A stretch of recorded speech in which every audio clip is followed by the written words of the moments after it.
ನಿನ್ನ ಲೇಖನಿಯ ಬರಹ ದೇಶ ಗರ್ಜನೆ, ಒಂದು ಮಾತು ಕೂಡ ಭೀಮ ಗರ್ಜನೆ.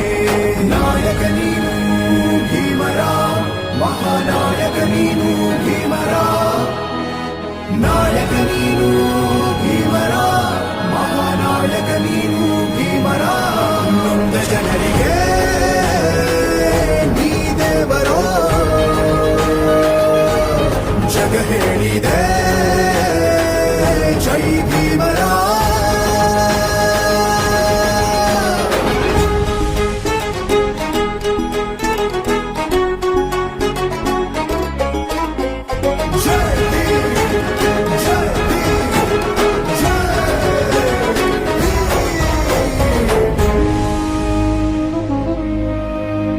ಸಂಕಟದಲ್ಲಿ ಬಂದೆ ಆಗಿ ಆಧಾರ,